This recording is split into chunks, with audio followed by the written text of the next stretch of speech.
tardes, amigas y amigos de los medios de comunicación. Varios temas que es importante abordar con ustedes por la importancia, por la trascendencia. Ayer recibimos a la máxima autoridad de la OCDE, la Organización para la Cooperación y el Desarrollo Económico en el Mundo, al secretario general, a Matías Cormann. En este encuentro, senadores, senadoras, diputadas, diputados, tuvimos un intercambio sobre la situación que tiene el mundo posterior al COVID, la reactivación económica. Y en la voz del propio secretario general de la OCDE, reconoce la fortaleza de la economía mexicana. Reconoce el secretario general en México a un aliado que llegó a este organismo. Fue el primer país de Latinoamérica que se incorporó a este organismo y sin duda es un tema muy importante. Se habló de la fortaleza del peso, de ser la segunda moneda más fuerte en los últimos, más fuerte durante la etapa previa al COVID y durante el proceso post-COVID. También se describió con mucha claridad en la intervención que tuve, comentamos el papel de las mujeres en el desarrollo económico del mundo y de México. Dimos una radiografía sobre la tasa de participación laboral de las mujeres en promedio en los países integrantes de la OCDE, que es del 65%. México tiene una participación laboral de las mujeres de 48%. La tasa de mujeres jóvenes que no estudian ni trabajan es del 33%, promedio en la OCDE, y las mujeres mexicanas que perciben un ingreso salarial promedio 23% menor al de los hombres. De eso hablamos, de la necesidad de fortalecer en materia de justicia laboral a trabajo igual, salario igual. Este fue un tema que se abordó ayer y también se explicó que las mujeres mexicanas llevan a cabo 3/4 partes de todo el trabajo no remunerado del hogar, incluyendo el cuidado de los hijos. Es importante comentarles que le expusimos al secretario general que en México se han dado pasos muy importantes en materia de igualdad de género y comentamos con él la reforma constitucional 3 de 3 para lograr la paridad de las mujeres en la participación pública. México es el segundo país con mayor representación de la paridad de género en los órganos públicos, en el poder legislativo, en los congresos locales, así como también explicamos al secretario general el tema de la ley Olimpia para sancionar la violencia digital, la discriminación por género en las remuneraciones y la modificación al código que hicimos con respecto a los ataques que sufren las mujeres con ácido o sustancias químicas, así como la 3 de 3 contra la violencia para suspender los derechos a deudores alimentarios y agresores a las mujeres. Es importante compartir esto con ustedes porque el tema giró en torno a la equidad de género, en torno al rol que juegan las mujeres para el desarrollo económico del mundo y de México y qué han estado haciendo los países para atender estas desigualdades. También se abordó en el marco del planteamiento de inversiones que hace, de las sugerencias sobre inversiones que hace la OCDE, comentamos que el gobierno de la República, concretamente el presidente Andrés Manuel López Obrador, pondrá en marcha el próximo año el tren interoceánico. Y el tren interoceánico se convierte en un eje de atracción para el mundo. Hoy solo el Canal de Panamá es el punto de flujo, el punto de contacto entre el comercio de Europa con Asia. A partir del próximo año, el continente americano contará con el tren interoceánico entre el Istmo de Tehuantepec, entre el puerto de Coatzacoalcos y el puerto de Salina Cruz, donde se están modernizando las refinerías de Coatzacoalcos y Salina Cruz y donde ya se construyen más de 10 agroparques para el desarrollo industrial y agropecuario en esta ruta. Es muy importante comentar ello porque parte de la lógica que se abordó ayer en la discusión con los senadores, senadoras, diputadas, diputados, con el secretario general, es que los aspectos globales del libre mercado, que si bien atienden a las grandes empresas, a los grandes corporativos globales, necesitamos los gobiernos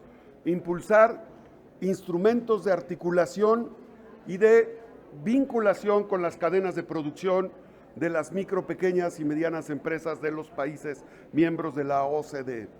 En el caso de México, el 80% de los empleos que se generan en nuestro país se dan en las micro, pequeñas y medianas empresas que no siempre se benefician de la economía de mercado de estas grandes empresas o corporativos globales e internacionales. Así es que fue un punto muy importante para lograr el desarrollo industrial, agropecuario, económico del sector terciario con equidad y con una mayor distribución de la riqueza. En la medida en que se analizó ayer, en la medida en que se pondera el desarrollo en las micro, pequeñas y medianas empresas de los países miembros de la OCDE, vinculadas a las cadenas de producción de los grandes corporativos globales, en esa medida la distribución de la riqueza puede ser más efectiva. Así es que es un tema central. Y finalmente les quiero comentar que hoy tenemos un encuentro con el embajador de China. El embajador de China estará con nosotros, el señor Shan Rum, alrededor de las 4 de la tarde, para abordar la posible visita del segundo hombre más poderoso de esa nación, el vicepresidente Xia Ye, vicepresidente del Comité Permanente de la Asamblea Popular Nacional de China, que se tiene proyectada probablemente para el 12 de julio del 2023. Por la relación comercial que tiene China con México, esta reunión es muy importante. Tan solo entre 1999 y 2022, la inversión directa extranjera a China ha rebasado los 2.044 millones de dólares. En el 2021, el comercio entre China y México generó un monto de más de 110.000 millones de dólares y de enero a junio las exportaciones de México a China representaron 5.200 millones de dólares. Así es que es un tema muy importante que consideramos nosotros, era necesario informarlo a ustedes y desde luego estamos a sus órdenes para las preguntas correspondientes. Gracias, presidente. Tenemos preguntas. En primera instancia le pregunta Andrea Becerril de La Jornada. Gracias, Andrea. ¿Qué tal, senador? Buenas tardes. Oiga, dos cosas.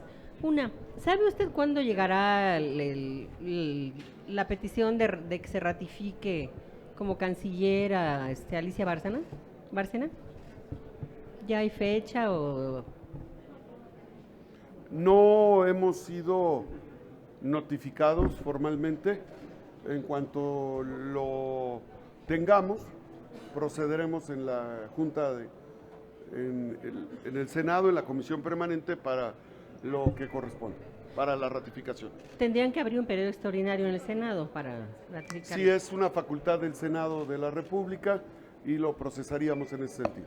Y cabría la posibilidad de que ahí se también sacara, se aprovechara ese periodo extraordinario para sacar algunos nombramientos pendientes, los del INAI, por ejemplo.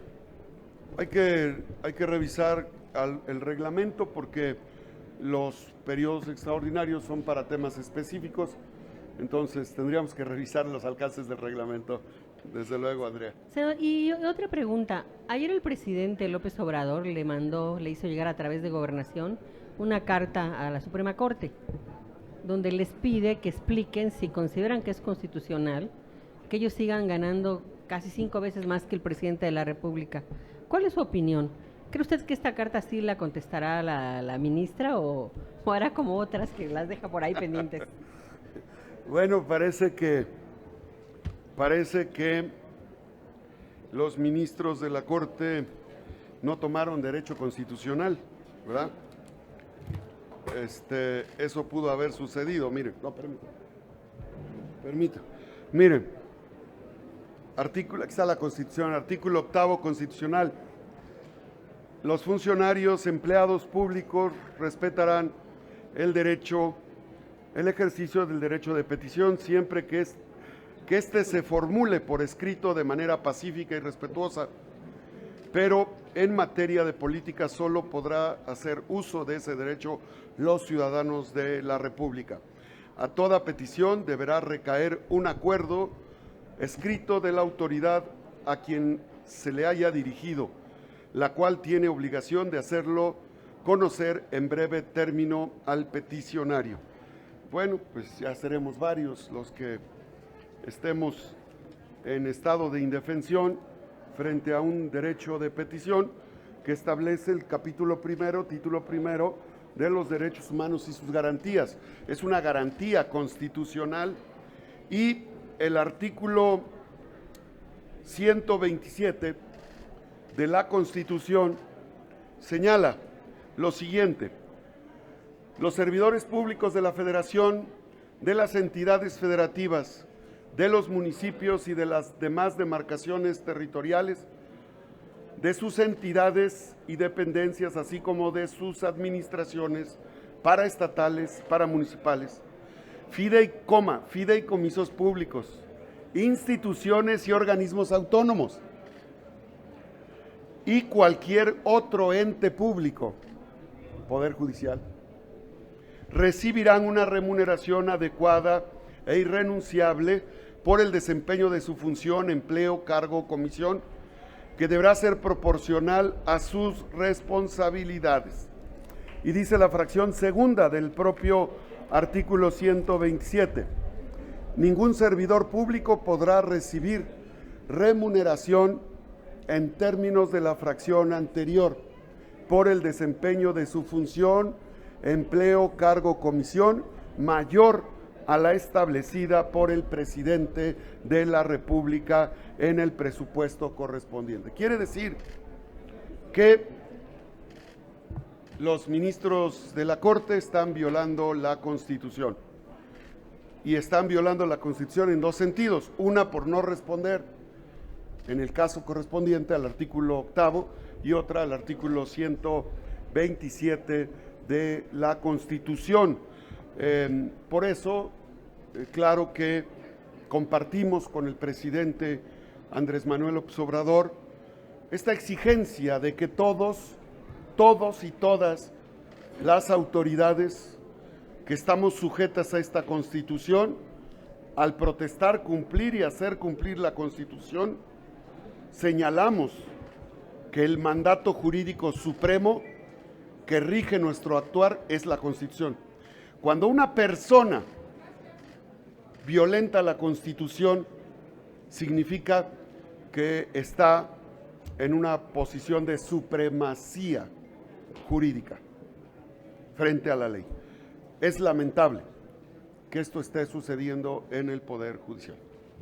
También compartimos con la secretaria de Gobernación el escrito exhorto que les hace a los ministros de la Corte para que respeten la Constitución. No hay argumento No hay argumento por parte de los ministros de la Corte para que no respeten la Constitución. Si ellos, que son los sujetos depositarios de la justicia en nuestro país, no respetan la Constitución, ¿cómo le pueden exigir a los mexicanos que la respeten? Gracias, senador. Carlos Guzmán, de CMX Noticias. Senador, buena tarde. Dos temas que quiero consultarle. Uno, justamente este tema de la Suprema Corte. ¿Qué opinión le merece que en la Cámara de Diputados, pues la próxima semana o en los próximos días, se pueda dar ya un diálogo entre la fracción de Morena, allá en la Cámara Baja, y los ministros? Y si nos puede dar justamente su punto de vista de este y otro tema, si está nada mal, por favor. Pues es parte de la tarea legislativa y les deseamos éxito. ¿Harían un esfuerzo similar a ustedes, senador? Nosotros hemos presentado ya iniciativas para modificar y apoyamos al presidente de la República en el Plan C. Pues nosotros estamos muy claros que hay que legislar. Nuestra función es legislar y nosotros en el Senado hemos presentado iniciativas para lograr que la austeridad republicana sea una realidad en todas las autoridades y la democratización. Hay que democratizar al Poder Judicial y uno de los puntos centrales que comentábamos la ocasión anterior es que mientras la judicatura de la judicatura, el Consejo de la Judicatura esté en manos de la Presidencia de la Corte, pues no hay un ente que regule, que limite, que sancione, que califique el actuar, que limite el actuar. Y eso sin duda pone en condición de indefensión a todos los entes públicos y a todos los ciudadanos. Los ciudadanos mexicanos y las instituciones nos encontramos en estado de indefensión frente a la concentración del poder judicial en la judicatura y la presidencia de la Corte.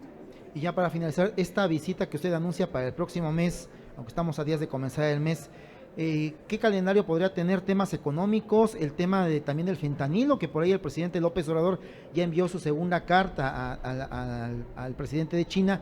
¿Qué es lo que va a tocar la temática propuesta o que tienen aún en el tintero, senador? Muchas gracias. Sí, el día de hoy vamos a recibir al embajador Shanrum y él seguramente nos comentará los temas que quieren abordar y nosotros abordaremos temas que son de interés de nuestro país. México y China, China y México, tenemos relaciones de amistad profundas. El gobierno del presidente Andrés Manuel ha tenido una relación muy fructífera durante la pandemia con el gobierno de China y nosotros, desde luego que en la parte diplomática parlamentaria profundizaremos en ese tema, Carlos. Y ya para finalizar, muy rápido, ¿este tema abriría la posible visita para el próximo año de Xi Jinping aquí a nuestro país? Bueno, hay que comentar que ya hemos tenido visitas de presidentes de Alemania, de Italia, de otros países, y sin duda Chile, sin duda puede ser el parteaguas para una visita de jefes de Estado, que será parte de la agenda que nosotros le propondremos. Nosotros le haremos una invitación formal a la secretaria técnica, le pido que sea parte del orden del día de hoy para comentarle que en la visita que haga el secretario general, el vicepresidente del Comité Permanente de la Asamblea Popular Nacional de China, se le haga también la invitación correspondiente. Felipe Barrera, de ABC Noticias. Buenas tardes, senador. Usted acaba de hacer una amplia exposición de el entorno político del país. Tenemos un superpeso, una inflación que pues está descendiendo. Bueno, las cifras macroeconómicas hablan muy bien del país, es lo que usted acaba de mencionar. La OCDE ha reconocido, pero preguntarle si no hay una deuda con la población por parte del Poder Legislativo de México, porque todas esas cifras no han repercutido en el bienestar de la mayoría de las familias mexicanas. La carestía de la vida pues cada vez es menos sostenible por la mayoría de las familias. En ese tema, senador, ¿qué es lo que van a hacer? Aparte del discurso que, bueno, para tiempos electorales es muy bueno, pero la realidad de la gente es distinta aún con programas sociales. Sí, Felipe, sin duda hay que recordar que México, igual que el resto del mundo, vivió la etapa intensa del COVID que implicó paralizar la economía. La economía del mundo se paralizó. Esto tuvo una afectación global. Cuando inició el proceso de reactivación económica, México y el mundo sufrieron una crisis adicional que tiene que ver con la guerra entre Ucrania y Rusia, que elevó los precios de los combustibles y generó otra ola inflacionaria que afortunadamente en México fue atendida estratégicamente por el presidente de la República al lograr evitar costos mayores en los combustibles. Eso, sin duda, evitó que la inflación fuera mayor. Cuando la inflación es mayor, la carestía, el poder adquisitivo disminuye. La estabilidad del peso mexicano también representa mayores inversiones y ha permitido que las importaciones para el sector agropecuario, el sector industrial, se mantengan a bajo costo. Si tuviéramos un dólar como los enemigos del régimen señalaron que a la mitad del camino del presidente Andrés Manuel estaría en 30 pesos cada dólar, en este momento las importaciones para toda la industria, las importaciones de la industria petroquímica, para la industria textil, la industria alimenticia, la industria del calzado, la industria automotriz, se habrían disparado. Es decir, no es tema de consuelo, es tema de aclarar por qué la economía de México ha presentado una mayor fortaleza. Eso lo explica el propio secretario general de la OCDE. Hay que decir también que en este momento el peso mexicano ha estado entre 17, 17.5 y esto sin duda permite una mayor captación de inversión directa extranjera. Esa parte ha evitado un colapso de varias cadenas de producción. Pero sí hay que poner el contexto nacional y el contexto internacional. El contexto mundial tiene que ver con el COVID, paralización de la economía. Hubo países que se sobreendeudaron y en este momento el servicio de la deuda que están pagando está generando crisis financieras.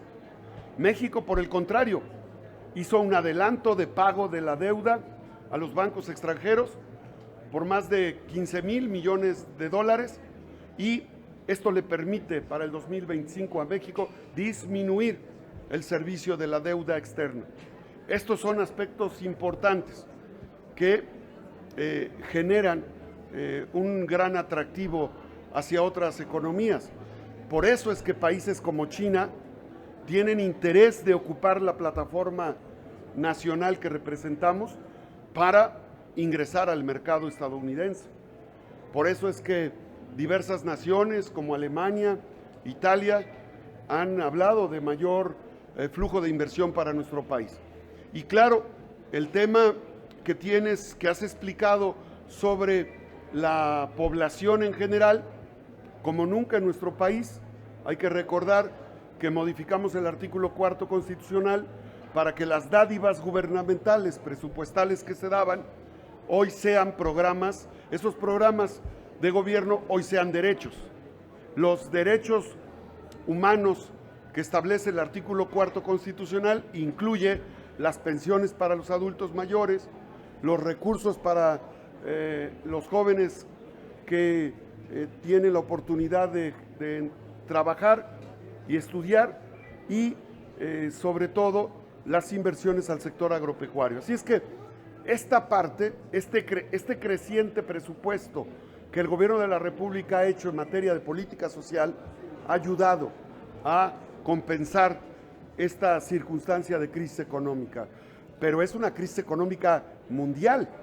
no es un tema de México exclusivamente, es un tema que México ha sabido sortear correctamente por los criterios de austeridad, por los criterios de disciplina financiera en el gasto y por los criterios de un manejo de deuda pública externa equilibrada. Así es que son aspectos que se reflejan y que sin duda los entes financieros tienen calificado a nuestro país de manera correcta. Por eso el flujo de inversión extranjera se ha mantenido.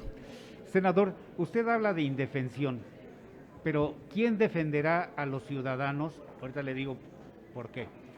Porque, bueno, el Poder Legislativo aprueba leyes, modifica la Constitución, pero se ha olvidado muchas veces de un sector muy importante, que es el de los pensionados. El Seguro Social hizo un convenio con empresas que se dedican a prestar dinero y que tratan de cooptar y han cooptado a muchas personas de la tercera edad con préstamos que terminan pagando hasta 4 veces lo que recibe el pensionado. Y esto es un convenio del Seguro Social con esas empresas que son usureras y que muchas veces han llevado a la quiebra económica a personas que han tenido una mediana o alta pensión.